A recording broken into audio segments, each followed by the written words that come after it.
Fridge খুলে দেখি এই 3 টুকরো শুধু বোয়াল মাছ পড়ে রয়েছে। এই 3 টুকরো মাছ দিয়ে আজকে আমি দারুণ একটি রেসিপি আপনাদের কাছে শেয়ার করব।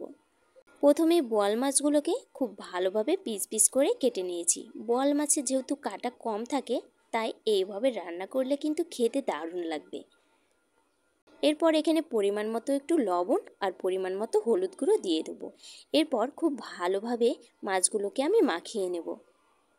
এইভাবে যদি একবার বোয়াল মাছ রান্না করা যায়, তাহলে খেতে তো দুর্দান্ত হয়, আর বাচ্চা থেকে বড় সকলেই পছন্দ করে। চুলায় আমি প্যান বসিয়ে দিয়েছি। এরপর কিছুটা দিয়ে দিলাম সাদা তেল। এরপর তেলটা খুব ভালোভাবে গরম করে নেব। এরপর দিয়ে দিচ্ছি মাছগুলো। বোয়াল মাছ ভাজতে গেলে তেলটা খুব বেশি ছিটকায়, এই জন্য খুব সাবধানে ভেজে নিতে হবে। এই 3 টুকরো মাছকে যদি এভাবে রান্না করা যায়, অনেকেই কিন্তু এই মাছটা খেতে পারবে। মাছগুলোকে আমার এক পাশ ভাজা হয়ে গেছে, আমি অপর পাশও খুব ভালোভাবে ভেজে নিয়েছি। এরপর খুব ভালোভাবে মাছগুলোকে উঠিয়ে নেব। মাছগুলোকে এক সাইডে রেখে দিচ্ছি। এরপর এই তেলের মধ্যে দিয়ে দেবো তেজপাতা, এলাচ এবং দারুচিনি।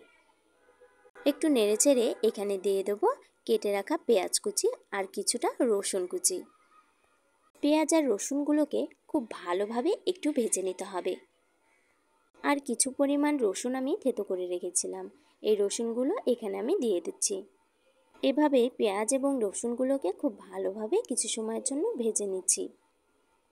পেঁয়াজ আর রসুনগুলোকে যখন খুব ভালোভাবে ভাজা হয়ে যাবে, তখন এখানে দিয়েছি 1 চামচ আদা বাটা, 1 চামচ জিরা বাটা, হলুদ গুঁড়ো দিয়ে দিচ্ছি পরিমাণ মতো দিয়ে দিচ্ছি মরিচের গুঁড়ো, আর দিয়ে দিচ্ছি স্বাদ অনুযায়ী কিছুটা লবণ, 1 চামচ পরিমাণ ধনিয়ার গুঁড়ো, 1 চামচ পরিমাণ জিরার গুঁড়ো। সামান্য পরিমাণ একটু জল দিয়ে খুব ভালোভাবে মশলাটাকে কষিয়ে নিতে হবে। সামান্য পরিমাণ একটু জল দিলে মশলাটা আর নিচে লেগে যাবে না। মশলাটাকে অবশ্যই খুব ভালোভাবে কষিয়ে নিতে হবে। মশলাটা যখন কাঁচা গন্ধটা চলে যাবে, তখন মশলাটা একদম কষানো হয়ে যাবে। এরপর ভেজে রাখা মাছগুলো আমি এই মশলার মধ্যে দিয়ে দিচ্ছি। মাছগুলো দিয়ে আরও কিছু সময়ের জন্য এইভাবে খুব ভালোভাবে একটু কষিয়ে নিতে হবে। মাছটা যখন খুব ভালোভাবে কষানো হয়ে যাবে, তখন এখানে দিয়ে দিচ্ছি পরিমাণ অনুযায়ী কিছুটা জল। এখানে কিন্তু জলের পরিমাণটা একদম অল্প পরিমাণেই দেব, খুব বেশি এখানে ঝোল রাখবো না, ঝোলটা একদম মাখো মাখো হবে। এরপর কিছুটা কাঁচামরিচ দিয়ে দিচ্ছি। এরপর ঢাকনা দিয়ে ঢেকে আবারও কিছু সময়ের জন্য রান্না করে নেব।